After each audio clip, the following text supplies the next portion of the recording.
The movie kicks off with Adam Clay, a tenant who works as a beekeeper for a retired teacher, Eloise Parker. One day, as he goes about his work, Eloise's laptop screen freezes. Following the instructions on the screen, she calls the number provided hoping for help, but instead speaks to Boyd, the leader of a phishing scam. He expertly guides her through the installation of a rogue software that allows him to check all her bank accounts, including her pension account as well as a charity account that she manages.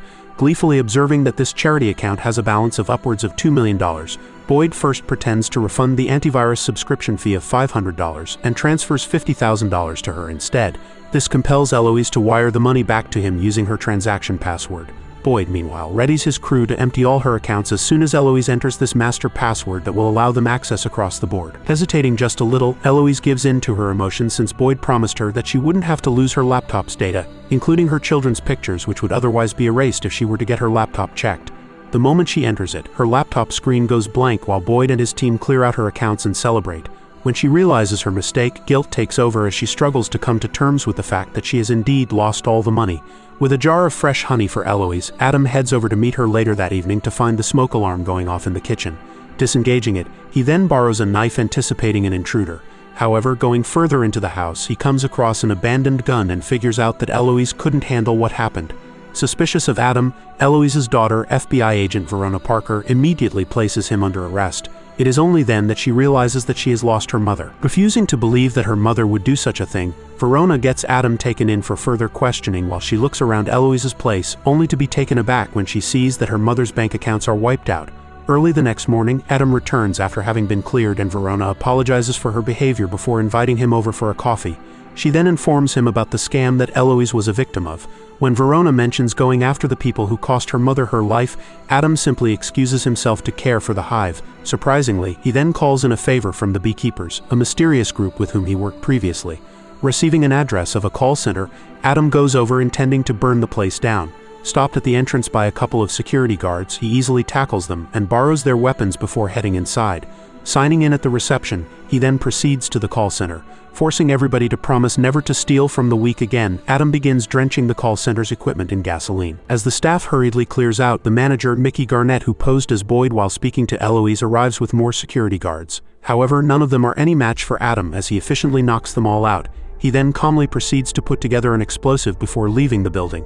Helplessly watching the wreckage later, Mickey calls his boss, Derek Danforth, to inform him about the building having gone down in flames. Mickey, in turn, consults his head of security, Wallace Westwild, about how they can retaliate.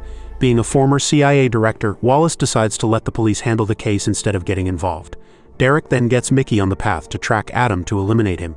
Meanwhile, Verona's colleague Matt Wiley calls her over to the site of the call center where she learns that the fire erased all the CCTV footage of the building. The only information they have is the receptionist's statement of having seen a guy in his 40s tackle security before getting to the call center. Going through all their latest victims, Mickey arrives at Eloise's place with a group of armed men. Spotting Adam, they follow him to the beehives and destroy them in retaliation for the call center before proceeding towards the barn to take him down as well. However, Adam comes upon them from behind and silently gets rid of one of the guys before moving on to the next one. When even the last one is eliminated, Mickey realizes the danger he is in and tries to calm Adam down. Not in the mood for talking, Adam severs Mickey's finger with a bandsaw before exiting the barn. Learning about this incident gets Verona there a while later with Matt to a burned-down barn. Seeing that the people that met their ends in the barn belonged to the same call center, Matt wonders whether the same person is responsible for both fires. Elsewhere, Mickey contacts Derek to inform him about Adam being a beekeeper who believes in protecting the hive. Just then, Adam gets there himself and drags Mickey out of his car. Tied to Adam's truck, Mickey is then dragged off the bridge to his end. While Adam takes Mickey's car ahead, Derek informs Wallace about both the fires and Adam's warning of impending doom. Hearing that Adam is a beekeeper, Wallace concludes that there isn't anything he can do to help. Seeming to know something sinister, he ominously adds that when a beekeeper decides that a person's end has arrived, nothing can get in their way, instigated by Derek's insinuation of him being of no use. Wallace reminds Derek that he agreed to work with Danforth Enterprises to ensure that Derek's mother's reputation stays safe and clean regardless of the infinite troubles her son gets himself into. At the FBI field office in Boston, meanwhile, Verona states the possibility of the destroyed call center being one of many in a system and wonders if they have a central office that they can look for. Just as Matt probes the possibility of Adam being in a classified program since there is hardly any information available about him, Matt learns about Mickey's fate and rushes over with Verona. Seeing Derek's panic, meanwhile, his mother, Jessica Danforth, speaks to Wallace and convinces him to help in any way he can instead of choosing to stay away. Promptly getting in touch with the director of the CIA, Janet Harward, Wallace lets her know that Derek is in trouble with a beekeeper. On the other hand, Verona and Matt see that Mickey's finger has been sawed off. Using her reach, Janet gets in contact with the beekeepers and learns that Adam has retired from the organization. Informing Wallace about this, she also says that the current beekeeper will take care of the issue, implying that there isn't anything to worry about anymore. However, Wallace replies that this complicates matters even more, since the current beekeeper is a strange character who should have already been removed. Meanwhile, the beekeepers are instructed to get rid of Adam. Undertaking the task herself, the current beekeeper, Anisette, tracks Adam to a gas station and ruthlessly opens fire. He expertly tackles her until she ends up manning a military-grade minigun, knocking her on her hand to distract her. Adam then sets the place on fire and grabs a knife to sever Anisette's finger for a keepsake before leaving her to burn to her end.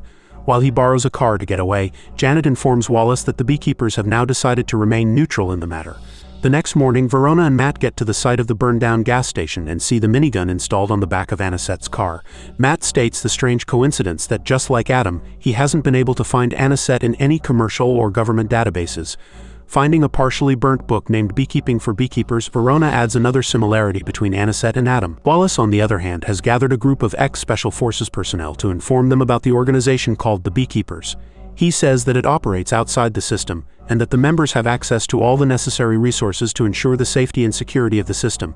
Adding that Adam is a retired beekeeper who has gone rogue, Wallace says that their only strength against him will be attacking him as a group. Meanwhile, Verona is reading through the book she found in Anisette's car when she learns that the deputy director of the FBI will be meeting her and Matt soon. Elsewhere, Adam arrives at Anisette's residence and uses her finger to gain access to the premises. Logging into the beekeeper network, he then helps himself to supplies from her stock while tracing the signal of Mickey's phone. Receiving the address of Ninestar United in Boston, Adam then grabs a car from the garage and gets on his way. Meanwhile, Verona and Matt meet Deputy Director Prigg and inform him about their belief about Adam being a beekeeper. Verona also mentions that Adam's next target could be Ninestar United, the entity operating smaller regional call centers like the one that was recently destroyed. Convinced about the threat they are dealing with, Prigg promises Verona and Matt all the support they may require for the case.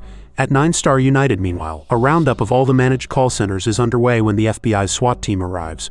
Wallace's private security, already on location following the governor's orders, gets them to leave though, which compels them to take up the perimeter instead of being present inside the building. While the private security team attempt to evacuate the call center, Adam joins the FBI SWAT team outside and suggests that if they can't go in, they should smoke the place out. Threatened with detainment in return, Adam takes on the entire team and efficiently defeats them to enter the building. When the manager of the call center contacts Derek, he refuses to agree with the evacuation since the place is his prime business entity, which forces Wallace's security to also fall back and set up a perimeter outside. Adam's presence among the employees remains unknown for a while, till he offers safety to anyone who wishes to leave.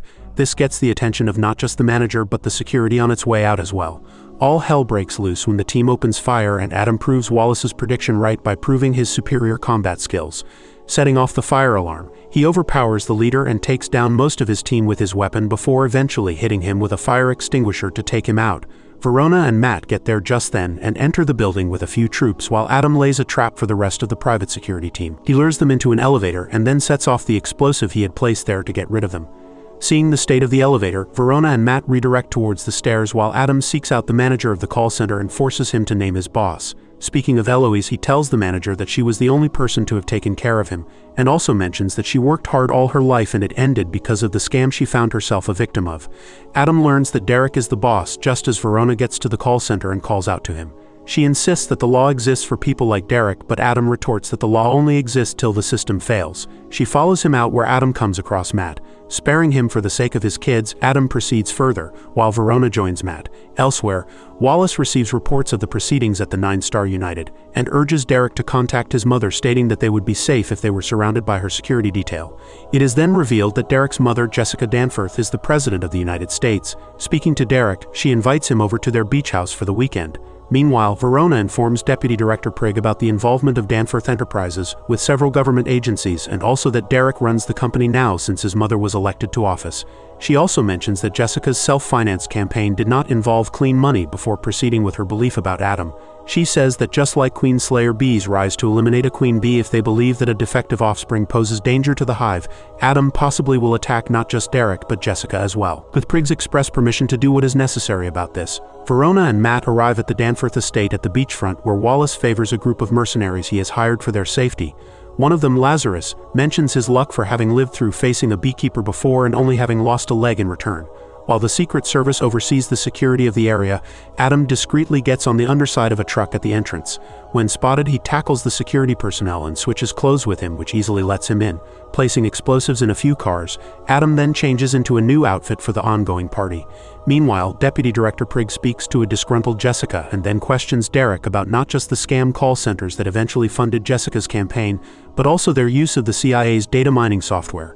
Spotting Adam on site, meanwhile, Verona alerts the Secret Service, getting them into action, and Lazarus, too, rallies his troops. Cornering Adam outside, Verona and Lazarus have him on his knees while he holds onto a remote. Following Wallace's nod of approval, Lazarus moves in to get rid of Adam just as he blows up the cars in the vicinity. Grabbing Lazarus's gun, he proceeds to shoot at Lazarus and his team as well. On his way inside to Jessica and Derek, Adam wreaks havoc through the party, even as Derek attempts to convince his mother that his intentions were purely to help her win the election, while he tells her that he simply taught CIA software to hunt for money to get her to the president's office. Adam skillfully faces the hordes of police and Secret Service. An honest woman at heart, Jessica decides to admit the truth to Adam and the nation as well, despite the potential consequences. In an intense showdown with Adam, meanwhile, Lazarus fights with a renewed fervor. While he successfully manages to stab Adam, overpowering him proves to be a difficult task. Expertly wielding the knife, Adam repeatedly stabs Lazarus instead as Verona and Matt make their way through the mess that Adam has left behind. Coming upon Adam, Wallace tries to convince him to stop and go back to his quiet, retired life. Undeterred, Adam continues fitting an explosive at the door behind which Derek arms himself before eliminating Prigg. Once the door bursts open to let Adam in, Derek takes his mother hostage just as Verona and Matt get there. Appealing to Verona to decide whether she works for the law or for justice, Adam notices Derek preparing to shoot Jessica. Shooting Derek then to stop him, Adam escapes through the window. Despite having a clear shot at him, Verona decides to let him go. At the beach, Adam pulls out the underwater gear he had hidden earlier and disappears into the sea, having successfully protected the hive. Make sure to drop a like, and as always, catch you on the next one.